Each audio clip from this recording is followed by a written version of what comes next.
Promotional consideration paid for by the following.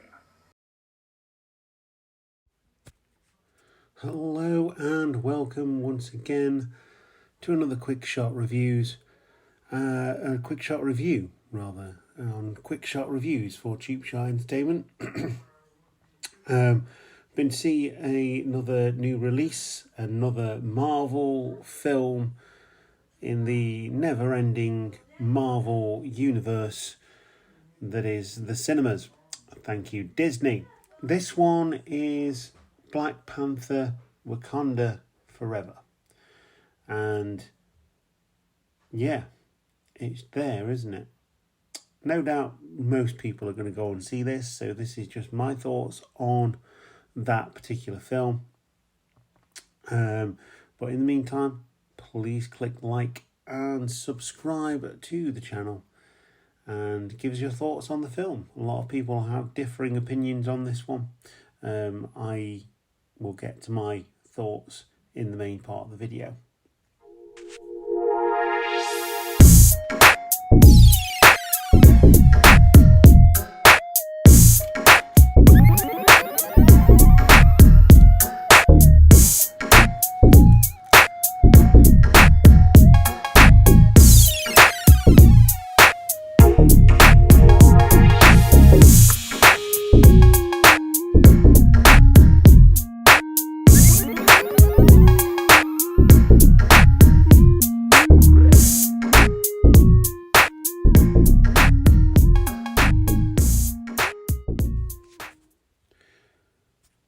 So, Wakanda Forever is a 2022 release.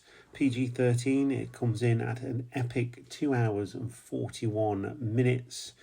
And it is directed by Ryan Coogler, who also wrote the screenplay.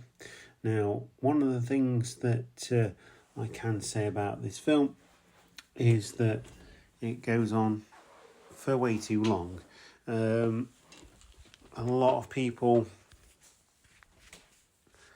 did like Black Panther, and that is absolutely fine. I didn't have any particular problems with Black Panther, but I also didn't find it entertaining either. I don't know completely what it was, but to me, 3 hours for a film that doesn't really go anywhere is not great. I mean, this suffers from the same thing, and it was always going to be... There's always going to be riding the coattails of the original because of what happened not long after the film had finished shooting, with the main actor dying suddenly and sadly. So it's at this point I just want to say, Chadwick Boseman, R.I.P. You were sorely missed in this film. Really, really was. It was nice. It was nice that they put some of his images in there to get the story going, and it was silent. There was no music at the start with the Marvel logo and all that kind of stuff. That was nice, and it was a good tribute. So in this one, the people of Wakanda fight to protect their home from intervening world powers as they mourn the death of King Charlotte. Queen Ramonda, Shuri Mbaku Okoye, and the Dora Milaje fight to protect the Kingdom of Wakanda from intervening world powers in the wake of King Charlotte's death. As the Wakandans strive to embrace their next chapter, the heroes must band together with the help of War Dog Nakia and Everett Ross and forge a new path for their nation. Doesn't give you a lot there to go on as to what the film is actually about. But there is some cool visuals in this one. The acting, again, is very solid, as you'd expect. But I do find it difficult in this day and age, in 2022, that when films use CGI, that it just doesn't look great. I mean, we were talking like Spider-Man 2002. When you go back and look at that, it's not great. But for 2002, it was fantastic. It's 2022 now. We're 20 years in the future, and yet it doesn't look great.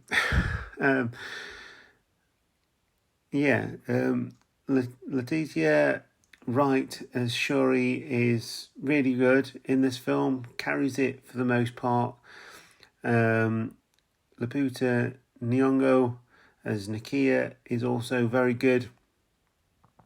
And going down, Tenoch Huerta plays Namor, who is really good as well. Martin Freeman's in there, and Angela Bassett plays Ramonda really, really well. And yeah, it does what it needs to do.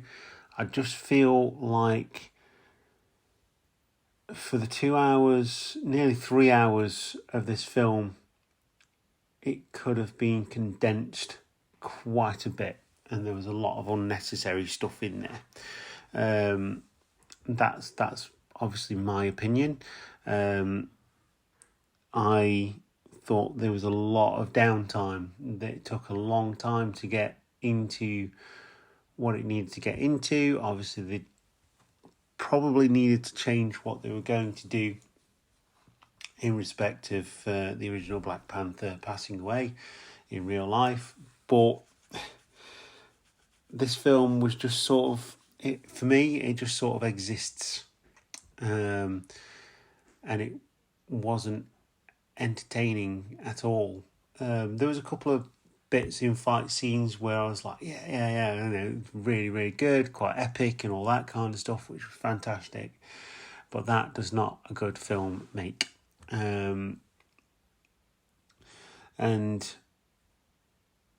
yeah, I'm probably going to be in the minority on this one, but I just didn't enjoy it. It was oversaturated.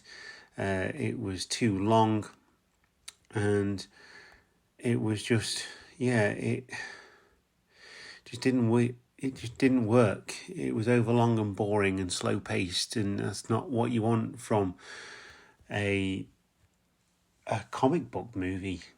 When you look back at other movies, other really good comic book movies, they don't go half as long as Wakanda Forever. And I get it, they had to really start again. I like the inclusion of the enemy as it was to provide that, but yeah, there was something that didn't quite hit the mark for me. This film didn't hit the mark at all, and I think at this point we're oversaturated with comic book movies. This must be like what, 4th, 5th, 6th comic book movie this year.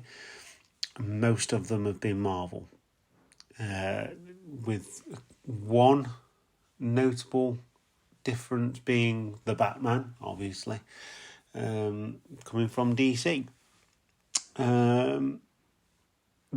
I don't have much else to say about this film, except it was overlong and boring. It's not a bad film. It's just, too long, basically.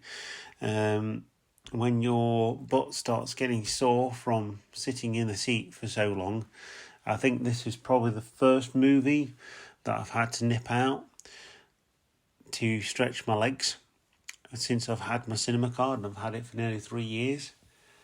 Give you an idea. So, by all means, go and support it in the cinema. Go and support the cinema.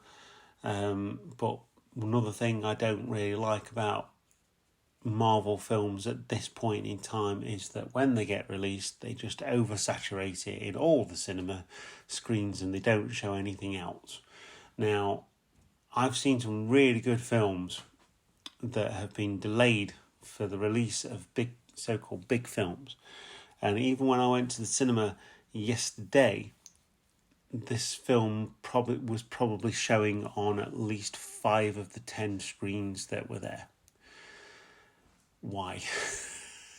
Just why? Obviously, one of those screens is 3D, another one is their version of IMAX. But then there's 3 other screens that are showing the same film because it was being played every half an hour. Yeah, overexposed is my opinion on Marvel films. And for this one, it was perfectly fine. It didn't really do much wrong. It's just, for me, it's too much now. It's way too much. I wanted to enjoy it, and I did in parts, but I guess it's just not my thing anymore. However, I will keep going to the cinema. I will search out the hidden gems that pass people by quite often because they're watching these oversaturated films, and I will keep doing my movie reviews because I love doing it. So yeah, there you go. Go watch it, form your own opinion, and let me know what you thought. This is Cheap Shot Entertainment. This has been Cheap Shot Reviews. I've been your host Luke, and you are the Cheap Shot Nation. I will see you next time. Goodbye.